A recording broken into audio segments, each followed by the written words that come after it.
చూడండి, అందరూ క్వైట్ కొండండి. చూడండి, ఇలాంటి యాక్సిడెంట్ ప్రపంచంలో ఒక్కటి జరిగి ఉండదు. ఇది యాక్సిడెంట్ కాదని, హత్య అని పూర్తిగా నిర్ధారణ అయిపోయిందని ఎక్స్పర్ట్స్ చెప్తున్నారు.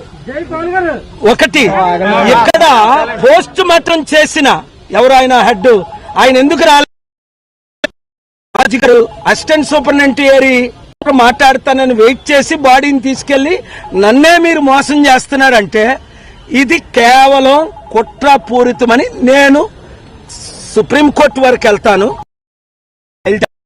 చంద్రబాబు నాయుడు గారికి నేను ఒక మనవి, దేవుడు క్షమించడు. ఇది గాని లక్షల కోట్ల సంవత్సరాలు నరకం మీకు తప్పదు. మీకు తెలుసు కదా, దేవుడు సత్యం తెలుసు కదా మీకు. ఎవరు చంపారు? మీ హోమ్ మినిస్ట్రీ ఎవరో నాకు తెలియదు, ఆవిడ ఏం చేస్తుందో. మీరంతా బిజీగా ఉండి వాళ్ళ మీద కేసులు, వీళ్ళ మీద కేసులు, కక్ష సాధింపులు వద్దు. కనుక అర్థం చేసుకోండి, నేను నోరిప్పి చర్చ ఎవ్వడూ ఇన్వెస్ట్మెంట్ తేడు రాష్ట్రానికి. ప్రెసిడెంట్స్ రూల్ తేవాలా? మీరు ఇది సత్యాన్ని బయట పెడతారా? ఎందుకు సీసీటీవీ కెమెరా ఏది? ఎక్కడ పెట్టారు సీసీటీవీ కెమెరా? క్రైమ్ సీన్ ఏది? ప్రొటెక్ట్ చేశారా మీరు? ఫెయిల్యూర్ చీఫ్ మినిస్టర్దే కదా, డిప్యూటీ చీఫ్ మినిస్టర్ పవన్ కళ్యాణ్దే కదా. దేవుడు క్షమించడండి, నేను క్షమించనండి, కోట్లు ప్రజలు క్షమించరండి. ఎవరు చంపారు? యూపీ నుంచి తీసుకొచ్చారా? మహారాష్ట్ర నుంచి వచ్చారా? మన తెలుగు వారు చంపారా? సీసీటీవీ ఎలా చూడాలి? మృతి పైన ఎటువంటి అనుమానాలు ఉన్నాయి? అనుమానాలు కాదు, మా ఇన్వెస్టిగేషన్ లో కన్ఫర్మ్ అయిపోయింది ఇది హత్య అని. అందుకే నేను వచ్చాను. ఇమీడియట్ గా ప్రాపర్ ఇన్వెస్టిగేషన్ చేయిస్తాం. ఇది నేను టేకప్ చేశాను.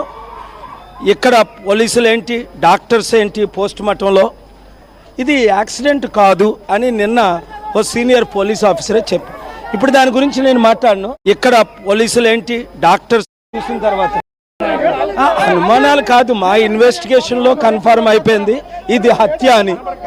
అందుకే నేను వచ్చాను. ఇమీడియట్ గా ప్రాపర్ ఇన్వెస్టిగేషన్ చేయిస్తాం. ఇది నేను టేకప్ చేశాను. ఇక్కడ పోలీసులు ఏంటి, డాక్టర్స్ ఏంటి, పోస్ట్ మార్టంలో ఇది యాక్సిడెంట్ కాదు అని నిన్న ఓ సీనియర్ పోలీస్ ఆఫీసరే చెప్పి, ఇప్పుడు దాని గురించి నేను మాట్లాడను. అన్ని చూసిన తర్వాత ప్రమాదం జరిగినట్టుగానే పోలీసులు భావిస్తున్నారు. సీసీ కెమెరాలో కూడా అదే లేదు. ఇదేం లేదు, ఇది యాక్సిడెంట్ కాదు, ఇది హత్య అనే ఒక తీర్మానానికి మేమైతే మా ప్రిలిమినరీ ఇన్వెస్టిగేషన్ లో తెలిపింది. ఇప్పుడు మీడియాతో ఇది మాట్లాడే టైం కాదు, నేను మాట్లాడతాను. ముందు కొంచెం మంది పెద్దలు కలిసి లేట్ అవడానికి కారణం ఏంటంటారు? ప్రధానంగా ఎవ్వరు ఏమి ఎవరు ఇన్ఫ్లుయెన్స్ చేయలేరు. గాడ్స్ పవర్ ఉంది నాతో. గవర్నమెంట్ కూలిపోద్ది, ప్రెసిడెంట్ రూలింగ్ తీసుకొచ్చేస్తాం. పిచ్చి పిచ్చి అసలు వేస్తే సహించేది లేదు. This is K A Paul. అర్థమైందా? చూడొచ్చు, ఇది